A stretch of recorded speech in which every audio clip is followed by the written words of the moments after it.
അസ്സലാമു അലൈക്കും വറഹ്മത്തുള്ളാഹി വബറകാതുഹു.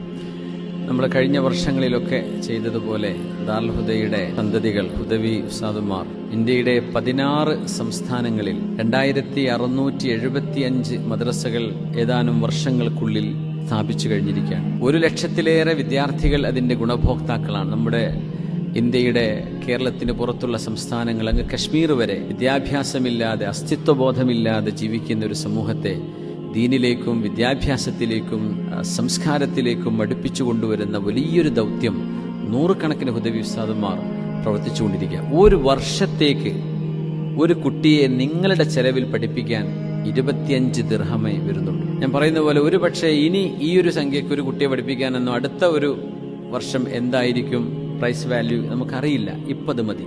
ഇൻഷാ അള്ളാഹ് ഒരു വിദ്യാർത്ഥിക്ക് നമ്മൾ 25 ദിർഹമേ കാണുന്നുള്ളൂ. നോർത്ത് ഇന്ത്യയിലെ ഒരു പ്രത്യേക സാഹചര്യമായതുകൊണ്ട് നമുക്ക് അത്രേ വേണ്ടൂ.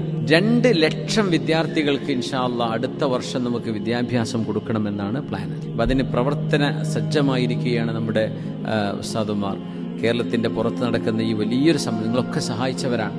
അല്ലാഹു സുബ്ഹാനഹു വ തആല നമുക്ക് ഈ സംരംഭവുമായി സഹായിക്കാൻ തൗഫീഖ് നൽകട്ടെ. തആവുൻ എന്നാണ് അതിന്റെ പദ്ധതിയുടെ പേര്. നിങ്ങൾക്കൊക്കെ അറിയാം. ഒരു കുട്ടിയെ പറ്റുന്ന ഒരു കുട്ടി ഒരു 100 ദിർഹം ഉണ്ടെങ്കിൽ 4 കുട്ടികളെ നിങ്ങളുടെ ചെലവിൽ ഒരു വർഷം പഠിപ്പിക്കാൻ പറ്റും. അള്ളാഹു തൗഫീഖ് ചെയ്യട്ടെ. ഇതുമായി ബന്ധപ്പെട്ട ആഡുകളോ നിങ്ങളുടെ മുമ്പിലേക്ക് അറിവുകളോ എത്തുമ്പോൾ കഴിയുന്നവരൊക്കെ ഇതുമായി സഹകരിക്കണം. വിശുദ്ധ റമദാനിനെ മുൻനിർത്തിക്കൊണ്ട് അള്ളാഹു അനുഗ്രഹിക്കട്ടെ. അസ്സലാമു അലൈക്കും വറഹ്മത്തുള്ളാഹി വബറകാതുഹു.